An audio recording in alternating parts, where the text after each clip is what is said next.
ഇടുക്കി കട്ടപ്പനയിൽ ആത്മഹത്യ ചെയ്ത നിക്ഷേപകൻ സാബു തോമസിനെ അധിക്ഷേപിച്ച സംഭവത്തിൽ മലക്കം മറിഞ്ഞ് എം മണി MLA.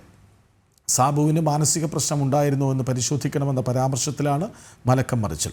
ഏതെങ്കിലും തരത്തിലുള്ള പ്രശ്നങ്ങൾ സാബുവിനെ അലട്ടിയിരുന്നോ എന്ന് പരിശോധിക്കണമെന്നാണ് ഉദ്ദേശിച്ചത് എന്നായിരുന്നു മണിയുടെ തിരുത്ത്. എം മണിയുടെ പരാമർശത്തിനെതിരെ പരക്കെ വിമർശനം ഉയർന്നിരുന്നു. ആ ആത്മഹത്യ ചെയ്ത സഹോദരന്റെ കുടുംബത്തോട് ഞങ്ങൾക്ക് അതിയായ ഖേദമുണ്ട്. അദ്ദേഹത്തിന്റെ മരണത്തിൽ ഞങ്ങൾക്ക് അതിയായ ദുഃഖമുണ്ട്, അതിയായ ഖേദമുണ്ട്. അദ്ദേഹത്തെ മരണത്തിലേക്ക് നയിക്കുന്നതിൽ കമ്മ്യൂണിസ്റ്റ് പാർട്ടി മാർക്സിസ്റ്റിനോ VR സജിക്കോ ഇടതുപക്ഷ ജനാധിപത്യ മുന്നണിക്കോ ഒരു പങ്കുമില്ല, ഒരു പങ്കാളിത്തവുമില്ല എന്ന കാര്യം അസന്നിഗ്ധമായി പറയാൻ ആഗ്രഹിക്കുക. കട്ടപ്പനയിൽ നടന്ന CPM നയവിശദീകരണ യോഗത്തിൽ സംസാരിക്കവേ എം മണി നടത്തിയ പരാമർശം ഇങ്ങനെയായിരുന്നു: സാബുവിന് മാനസിക പ്രശ്നം ഉണ്ടായിരുന്നോ എന്ന് പരിശോധിക്കണം. സാബുവിന്റെ മരണത്തിൽ VR സജിക്കോ CPIM-നോ പങ്കില്ല. കോൺഗ്രസ് മുടിച്ച സൊസൈറ്റി നന്നാക്കാനുള്ള ശ്രമമാണ് CPIM നടത്തിയത്. വയ്യാവേലികൾ CPIM-ന് തലയിൽ കെട്ടിവെക്കാൻ വരേണ്ടെന്നും എം മണി പറഞ്ഞു. ഞങ്ങളുടെ തലയിലേക്ക് കെട്ടിവെക്കാൻ ഒരുത്തരും ശ്രമിക്കേണ്ട കാര്യമില്ല. അതൊക്കെ വലിയ പോയത് തന്നെയാണ്. ഞങ്ങളെ ഇതൊന്നും ബാധിക്കുന്ന വിഷയവുമല്ല.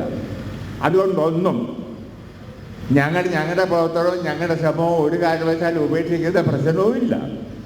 അതുകൊണ്ട് ഞങ്ങളെ ചുമ്മാ പറഞ്ഞ് ഉമ്മാക്കി കാണിച്ച് പേടിപ്പിക്കാമെന്നൊന്നും ആരും കരുതണ്ടല്ല.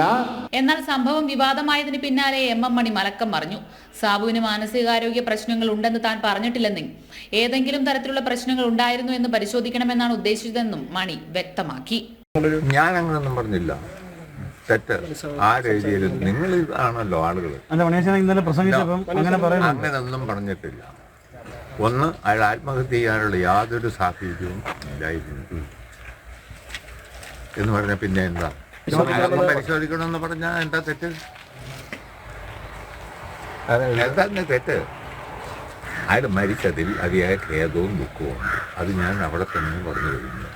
ഈ സമയത്തും സാബുവിനെ ഫോണിലൂടെ ഭീഷണിപ്പെടുത്തിയ CPM ജില്ലാ കമ്മിറ്റി അംഗം VR സജിയെ ന്യായീകരിക്കാനും മണി മറന്നില്ല. ഇതിനിടെ കട്ടപ്പന റൂറൽ ഡെവലപ്മെന്റ് സഹകരണ സൊസൈറ്റിയിലെ സാബുവിന്റെ നിക്ഷേപത്തുക പലിശയും ചേർത്ത 14,59,940 രൂപ കുടുംബത്തിന് കൈമാറി. അതേസമയം സൊസൈറ്റി ജീവനക്കാരായ 3 പേർക്കെതിരെ ആത്മഹത്യാ പ്രേരണം കുറ്റം ചുമത്തിയെങ്കിലും ഇതുവരെ അറസ്റ്റ് ചെയ്തിട്ടില്ല. സാബുവിനെ ഭീഷണിപ്പെടുത്തിയ VR സജിക്കെതിരെ കേസെടുക്കുന്നതിലും പോലീസിന്റെ മെല്ലെപ്പോക്ക് തുടരുകയാണ്. ജനം, ഇടുക്കി.